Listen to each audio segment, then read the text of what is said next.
Giulio, volevo partire proprio da quel frammento un po' che hai scritto nelle note di regie, ovvero che c'è un frammento di Giuda in ciascuno di noi, e poi chiederti anche se questo film in qualche modo è anche autobiografico, in qualche modo anche intimo.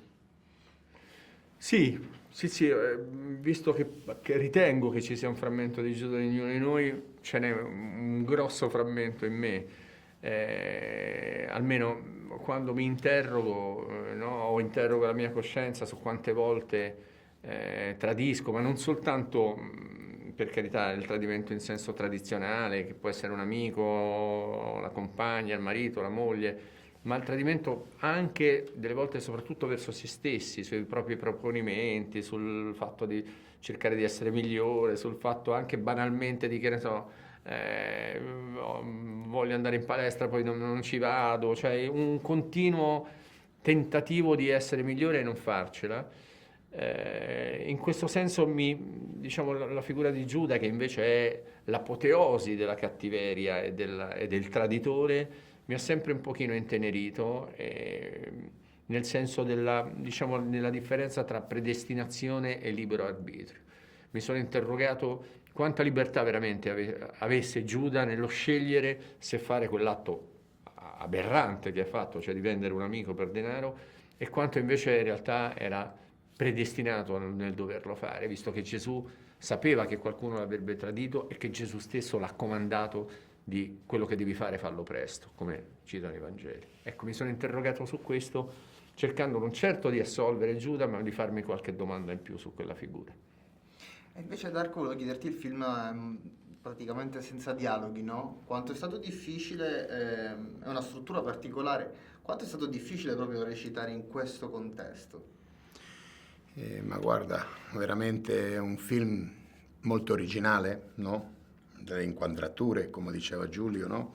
Dal punto da vista di Giuda, e poi senza dialoghi. Per me, io sono grande fan del cinema muto, no? Mi piace le espressioni, mi piace interpretazione fisica, no? E per me non era tanto difficile. Non so, magari per gli altri colleghi magari era più difficile, però originale, veramente originale, e mi è piaciuto tanto. È una cosa che non lo fai sempre, no? Perché e poi tanti attori che vogliono fare quei monologhi, esprimarsi. Mhm. Io preferisco, come dicono, no? Una immagine più di 1000 parole, no? Sì. Veramente lo trovo molto originale. Senti, tu hai lavorato con tantissime produzioni internazionali, cosa pensi che distingue questo film dagli altri con cui hai lavorato? Ovviamente questo film è un film di autore, con anima. L'ho trovato, siamo stati un mese, no? Un mese a Calabria, siamo stati tutti insieme in un albergo, abbiamo fatto come una piccola famiglia, no? Eravamo attori da Polonia, da Spagna, da Stati Uniti, da Inghilterra, e veramente eravamo come tutti, come la famiglia. Chimica è stato molto bene, è molto bella chimica dentro di questo progetto, e per quello credo che funziona. Sai, quella cosa io sempre dico, che la chimica dal set si vede poi sul grande schermo.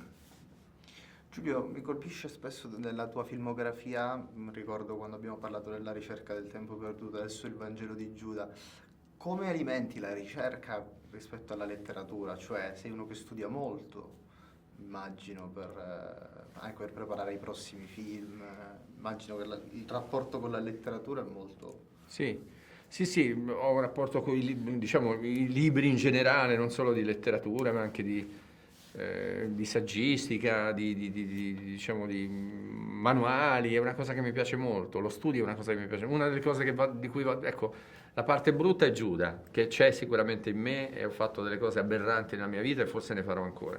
Una di quelle di cui vado fiero è il mio status di WhatsApp, credo che tutti abbiamo uno status, il mio è sto studiando. That's cool. Per cui ogni momento per me è buono per studiare, perché è una cosa che mi piace immensamente, cercare di migliorarmi tramite la lettura, la visione di film, l'ascolto di persone che ne sanno più di te, cioè lo studiare è una cosa che mi fa sentire bene. Quindi è inevitabile che, essendo quella la mia, in qualche modo, colonna vertebrale della mia vita, anche quando sono alla ricerca, per citare un titolo di cui abbiamo parlato, che è anche un titolo del mio film, quando sono alla ricerca di un film mi viene inevitabile non cercare chissà dove, ma cercare negli stimoli intellettuali che ho avuto, delle volte dei libri e delle volte delle esperienze che comunque hanno a che fare con lo studio. Grazie mille. Grazie a te. Grazie.